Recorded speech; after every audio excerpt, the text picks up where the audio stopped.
Салам достор, биз болсо көптүктөргө арналган практикалык сабагыбызды баштадык. Мурунку сабакта түшүнбөй калган нерселер болсо дал ушул сабакта түшүнөсүңөр деген ойдомун.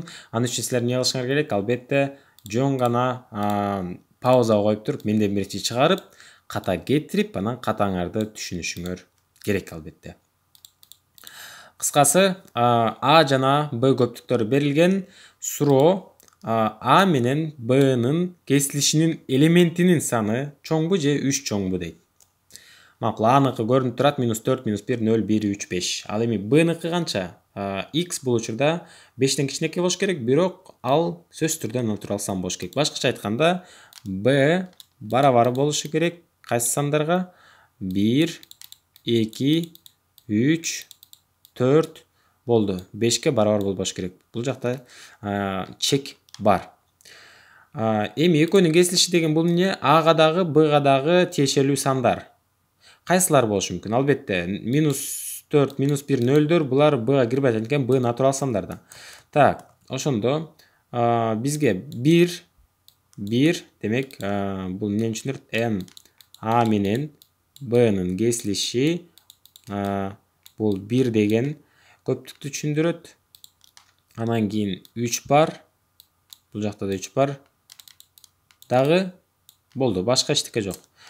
Канча элемент бар экен бул жакта? Албетте, негизи азыр бул жазганым туура эмес меникичи. Качан туура болот? Эгерде мына могулар жок болсо да, ушул кашалар жок болсо. Себеби бул эмнени түшүндүрөт? А менен Б'нын биригиши деген 1, 3, 5, 7, 8 ушундай. Ал эми n келип калса, бул эмне? Жөн гана санды жазышыбыз керек да. 2 же 5 деген. Могул жакта канча элемент бар экен? 2. 2 деген эле санды жазышыбыз керек. 2. 2 кесилиши. Демек, 2 анан 3 Б'сы туура. Кийинки эсебибиз деле берилиши ушундай болот. Бирок албетте колонкалары башкача. Кыскасы, эмне алып көрөлү? Албетте иштеп көрөлү. Бул жакта эмнени сурап атат? Албетте n менен кечирим сурайм. А менен Б'нын кесилишкендеги элементтердин санын, бул жакта Б менен A'нын кесилишкен элементтердин санын сурап атат. Анда биз диаграмма түзүп алалы, Эйлер-Вендин диаграммасына. Вендин диаграммасын деп айтайын. Айырмасы жок. Бул не болсун? Албетте А көптүгү болсун, бул Б көптүгү болсун. Экөөнүн кесилишкен жери 1 жана 3 болчу. Болду, башка эчтеке жок. Бул жак -4, -1, 0, 1, 3 анан дагы 5 деген сан. Бул жакта 1, 2, 3 анан 4. Ушундай болду. Так, эми биз эмне кылышыбыз керек, достор? Албетте, бул жакта Адан Б'ны кемитебиз. Анан санын табабыз. Демек, n Адан кемитсек Б'ны, бизде канча элемент калат? Аны калтырабыз, Б'ны жок кылып салабыз. 1, 2, 3, 4. Демек, 4 калат экен. N Б'дан кемитсек Анычы, Б'ны калтырабыз, Аны жок кылабыз. 2 анан 4. Демек, 2 элемент калат экен, 2 элемент калат экен.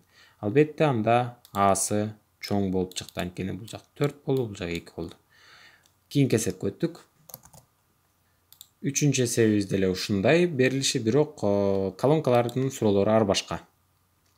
А биригүү Б. Демек, А менен Б'нын биригүүсүндө канча сан бар экен санайлы? 1, 2, 3, 4, 5, 6, 7, 8.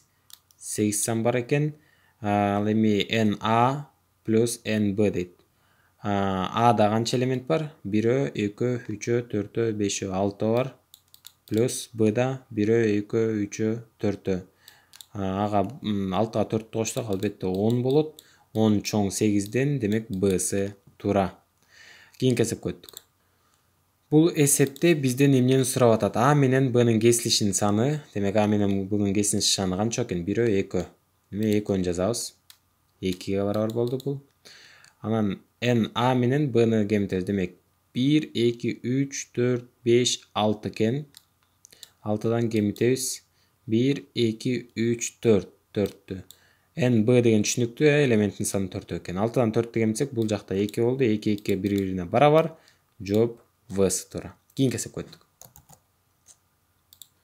Мен ойлоп атамыз достор, силер пауза коюп чыгарып атасыңар.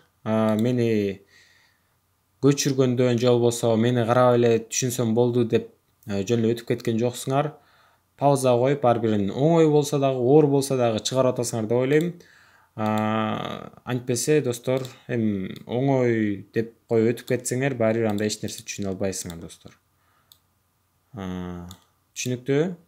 Оруста жакшы сөз бар. Многие знают, что делать, но немногие делают то, что знают деген. Ошондуктан достор, билгениңерди азыр эсептеп чыгаргыла, билсеңер дагы. Билем деп туруп кылбай өтүп кеткениңер бул болбойт. Ошондуктан кеттик, пауза коюп чыгардык. Силерде жооп даяр болуп калды, анда баштадык. Жанагы эле эсептер экен, бул жака b-ны жазып коеюн.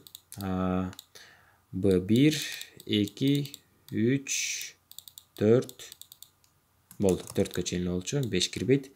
N A'дан B'ны кемитебиз дейт. A'ныкы канча эле? 1, 2, 3, 4, 5, 6.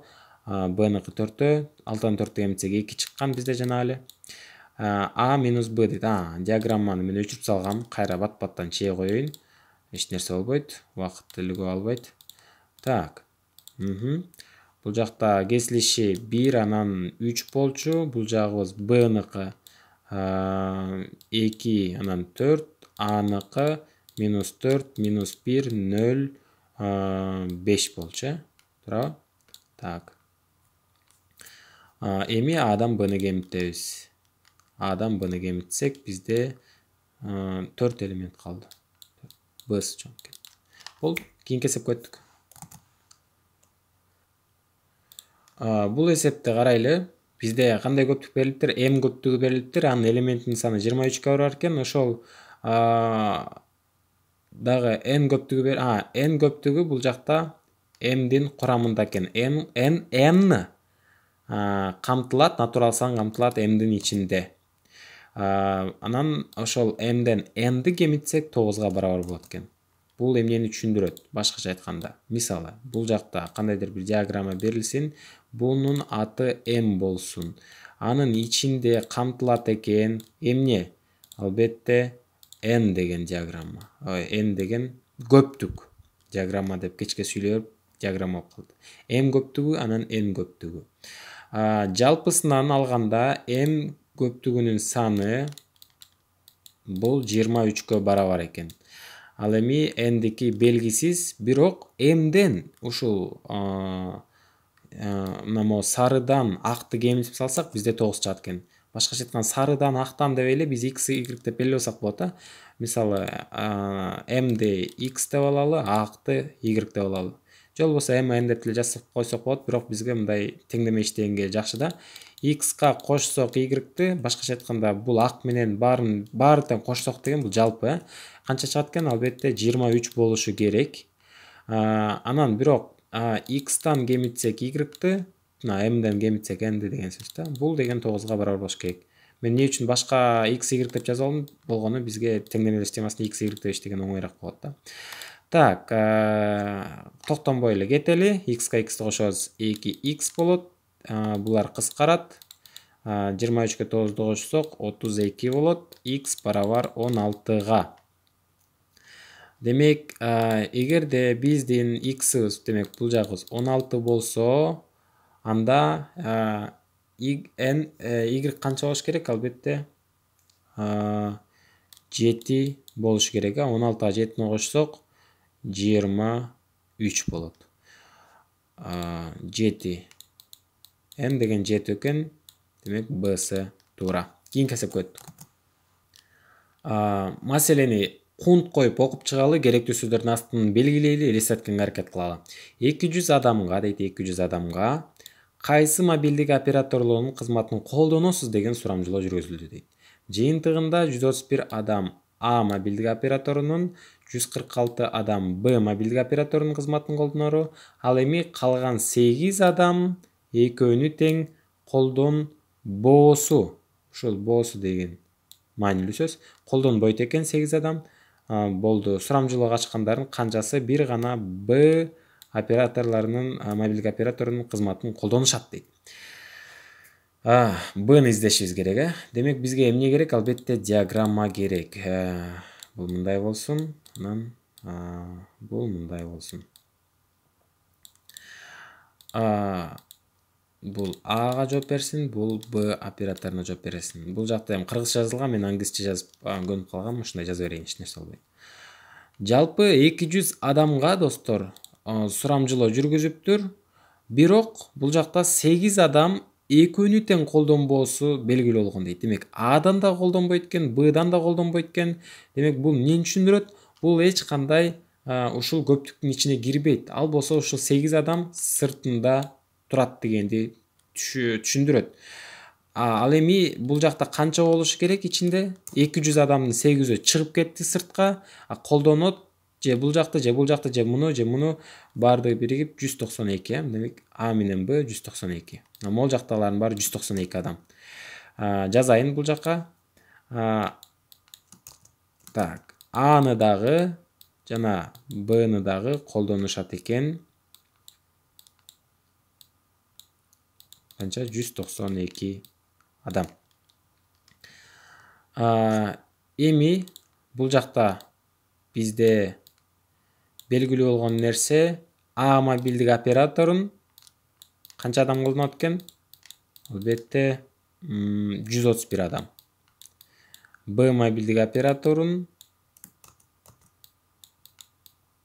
канча адам колдонот экен? 146 адам. Анда жалгыз Б гана операторун колдонгон адамдар канчоо дейт. Эмнени сурап атат? Аз биз кесилишин таап алсак эле достор, анан эки тарабын таап алабыз. Аз мен силерге көрсөтүп берем. Демек А менен Бнын кесилишин таап алалы биринчи. Канча бар? Так, маселен чыгаралы. Бул диаграмманы кое туралы, анан бизге кереги тиет. Мындай кылалы. Кандай формула бар эле достор? Албетте n А менен Бнын биригиши бул n Ага кошулган nb болчу. Анан кемитилген n А менен Бнын кесилиши. Бул жактан n А менен Бнын кесилиши кадимкидей теңдемедей эле кылып чыгара алабыз достор. Мен азыр белгилөө киргизбейли. Муну бул жакка плюс белгиси менен өткөрөбүз, анткени минус болуп турат. Муну бул жакка минус белгиси менен алып өтөбүз. N А кесилиш Б барабар болот. Булар ордунда эле калат. Мынакей ордуна алып келдим. Болгону биз бул ушуну бул жакка эмне менен алып өтөбүз? Минус белгиси менен алып өтөбүз. Болду, бүттү. Бизде белгилүү эмне? N А кесилиш Б барабар Аны канча? 131 плюс Бныкы 146 саны. Анан А менен Б жалпы 192 болду. 192.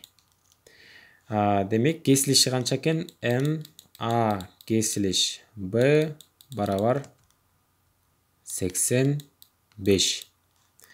Демек эмне кылышыбыз керек азыр? Диаграмманы түзө коелу бат-баттан. Кайрадан. Бул жак А оператору, бул жак Б оператору. Аны дагы Бны дагы колдонгон кишилердин саны 85 экен. Бизге Бны сурап атат. Б канча болуш керек достор? 146 болуш керек. Анда 146 болуш үчүн бул жакка канчаны жазышым керек? 61ди жазышым керек. Ошондо Бнын баары тең эмне болот? 146 болот. Демек биздин жооп Бсы туура. Кийинки эсепке өттүк. Баскетбол командасында 25 оюнчу, паузага унутпайбыз. 25 оюнчу, волейбол командасында 20 оюнчу бар дейт. Алардын ичинде 10 оюнчу 2 командада тең ойнойт. 2 командада тең ойнойт экен. Бир гана баскетбол ойногон канча оюнчу бар дейт. Демек баскетбол 25, волейбол 20. Диаграмманы түзүп алсак жакшы болот экен бул жака. Мындай алып түзүп алалы. Бул баскетбол болсун, бул волейбол болсун. Так, баскетбол, волейбол. Так, баскетболдуку 25 оюнчу экен, волейболдуку 20 оюнчу экен. Алардын ичинде 10 оюнчу 2 командада тең ойнойт. Ортосунда эмне экен? Ортосунда 10 экен. Бул жака дагы, бул жака дагы. Анда баскетболго 25 болуш үчүн бул жак 15 болуш керек. Баары бир 25 болот. Анан бул жак волейболго 10 болушу керек. Алардын ичинде 10 оюнчу 2 команда тең ойнойт. Бир гана баскетбол ойногон. Баскетболдон 15 оюнчу. Мына болду, бүттү оңой эле. 15. Кийинки эсепке өттүк. Бүгүнкү чыгарылышыбыздын акыркы эсеби, чыдап тургула достор. Пауза коюп туруп, кунт коюп окуп өзүңөр чыгарып көргүлө. Жобо меники менен салыштырасыңар. Китеп окуу программасына катышкан 15 окурман дейт. 15 окурман жалпы. Бир гана чай, 15 окурман чай ичет экен. 25 окурман бир гана кофе дейт. 25 окурман кофе. Ал эми 10 окурман чай да кофе да ичти дейт. 10 окурман чай дагы кофе да ичти. Эгерде 5 окурман эч нерсе ичпесе дейт. Эч нерсе ичпесе. Китеп окуу программасына канча окурманга чыккан дейт. Канча окурман жалпы табыз. Демек, бул жакта эмне кайра эле чай, анан кофе деген түшүнүктөр бар экен. Эки диаграмманы чыгып алабыз. Чай, кофе. Анан эч нерсе ичпеген, сыртында канча бар экен? 5 бар экен. Так, карайлы. 15 окурман бир гана чай ичти дейт. 15 чай ичиптир. 25 окурман бир гана кофе ичти дейт. Макул. 10 окурман чайда, кофе да ичти дейт. Так, 15 окурман бир гана. 10 окурман чайда, кофе да ичти дейт. Мына бул жака 10ду жазабыз. Чайдагы, кофе дагы. Ошондо эмне жалпы, жалпы демек азыр монун баарын тең кошуп коюшубуз керек, бүттү. 15ке 5ти кошсок 20, 20га 10ду кошсок 30, 30га 25ти кошсок 55. Демек Г варианты туура экен. Кийинки эсепке өтпөйбүз. Ушу менен бүгүнкү сабагыбызды жыйынтыктайбыз. Кийинки сабакта биз улантабыз ушундай сыяктуу эсептерди чыгарганда. Кийинки эсепке өттүк. Кийинки сабактан көрүшкөнчө жолугабыз.